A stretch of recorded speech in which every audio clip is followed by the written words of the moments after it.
సిద్ధాంతిక ధోరణి ఉన్న ప్రాంతం ఇది.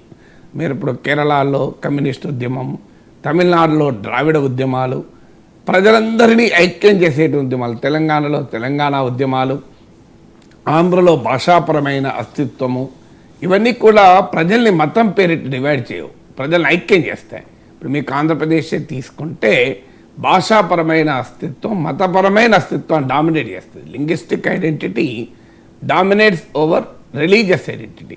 మీరు తమిళనాడుకు వచ్చే వరకు ఈ ద్రవిడియన్ మూమెంట్, తెలంగాణలో మీకు తెలంగాణ సాయుధ రైతాంగ పోరాటం, తర్వాత నక్సలైట్ ఉద్యమాలు, కమ్యూనిస్ట్ ఉద్యమాలు, తొలి దశ మలి దశ తెలంగాణ ఉద్యమాలు, ఇవన్నీ కలిసి ఒక బలమైనటువంటి ప్రజల ఐక్యతను, వైవిధ్యభరితమైన సమాజంలో భిన్నమైన నేపథ్యాలను ప్రజల్ని ఐక్యం చేశాయి.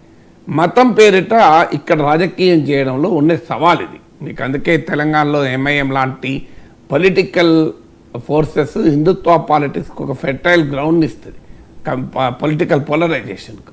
కానీ బీజేపీ బియాండ్ అ పాయింట్ ఎందుకు పెరగడం లేదు? మొన్న కూడా కేసీఆర్ పట్ల బీఆర్ఎస్ పట్ల అంత వ్యతిరేకత ఉంటే కాంగ్రెస్ అధికారంలోకి వచ్చింది, బీజేపీ రాలేకపోయింది. అందువల్ల ఇక్కడ ఉన్న సోషియో పొలిటికల్ టెరెయిన్కు ఉండే క్యారెక్టర్ అది.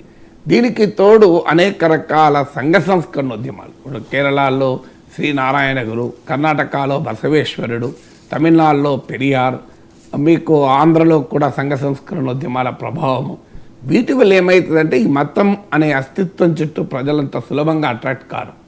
సో మీకు ఎంత పెద్ద భావోద్వేగాలు మీకు ఆంధ్రప్రదేశ్లో మనం చూసాం కదా. మీకు అన్న వీటిపైన అంతర్వేది, రథం దగ్ధం చేయడం కావచ్చు, రామతీర్థం విషయంలో కావచ్చు, దేవాలయాలు కొలగొడుతున్నారని, జగన్ మత విశ్వాసాలని చాలా క్యాంపెయిన్స్ నడిచాయి. కానీ అల్టిమేట్గా జగన్ వాటి వల్ల ఓడిపోలే. జగన్ ప్రభుత్వ వ్యవహార సరళి వల్ల ఓడిపోయాడు తప్ప వీటి వల్ల ఓడిపోలేదు. ఇప్పటికీ కూడా అదొక డైమెన్షన్. ఎందుకంటే ఆంధ్రప్రదేశ్లో ఆ మతపరమైన విభజన ఎంత మేరకు సాధ్యమవుతుంది అనేది ఒక ప్రశ్నార్థకమే ఇప్పటికీ. సో అందువల్ల సౌత్లో పెనట్రేట్ కావటానికి ఒక ఆ హిందుత్వ పాలిటిక్స్కి ఉన్నటువంటి ప్రతికూలమైన, అననుకూలమైన, అన్ఫేవరబుల్ సోషో పొలిటికల్ టెరెయిన్లో ఎలా పెనట్రేట్ కావాలి, ఎలా పెనట్రేట్ కావాలన్నప్పుడు సహజంగా క్యాస్ట్ ఒక డైమెన్షన్. నార్త్లో కూడా ఈ సోషల్ ఇంజనీరింగ్ అంటారు, చాలా అందమైన పదము, దాన్ని నడిపిస్తారు. కర్ణాటకలో లింగాయత్తు, మీకు ఆంధ్రలో కాపు డైమెన్షన్ తీసుకొచ్చే ప్రయత్నం చేశారు. మీకు కన్నా లక్ష్మణ, సోమ్ వీర్రాజులను పార్టీ ప్రెసిడెంట్ పెట్టారు. కానీ కాపు శ్రాళికాలే బీజేపీ వెనకాల. అందువల్ల ఇప్పుడు పవన్ కళ్యాణ్, చిరంజీవి కూడా ఒక డైమెన్షన్, అది కూడా ఒక ఇంపార్టెంట్ డైమెన్షన్. వాళ్ళ కాపు నాయకులుగా మనం చూడకూడదు, కానీ కాపు ఫ్యాక్టర్ని కాదలేం కదా. ఇప్పుడు మీకు పవన్ కళ్యాణ్, చిరంజీవిల వెనకాల కాపు ఓటు ఎంత ర్యాలీ అవుతుందో మనందరికీ తెలుసు. But we cannot call them Kapu leaders. వాళ్ళని కాపు నాయకులుగా, కుల నాయకులుగా మనం చూడలేము. కానీ ఆ సామాజిక వర్గం చాలా క్లియర్గా ఇప్పుడు జగన్, చంద్రబాబుల వెనకాల ర్యాలీ అయ్యేదానికన్నా చిరంజీవి, పవన్ కళ్యాణ్ల వెనుక చాలా సులభంగా ఇప్పటికీ ర్యాలీ అవుతుంది. సో అందువల్ల ఈ క్యాస్ట్ ఫ్యాక్టర్ ఒకటి. మీకు ఇప్పుడు తమిళనాడులో కూడా కొన్ని పర్టికులర్ కమ్యూనిటీస్ను అట్రాక్ట్ చేయడం, మీకు ఈవెన్ కేరళలో కూడా ఈ సోషల్ ఇంజనీరింగ్తో పాటు ఇంకొక ముఖ్యమైన అంశం ఏంటంటే సినిమా. ఎందుకంటే సౌత్లో సినిమా సమాజాన్ని నార్త్తో పోలిస్తే చాలా ఎక్కువగా పొలిటికల్గా కూడా ప్రభావం చూపుతుంది. మీకు నార్త్లో అమితాబ్ బచ్చన్ లాంటి ఒక మామూలుగా అదొక లెజెండరీ యాక్టర్ కదా అమితాబ్ బచ్చన్ అంటే.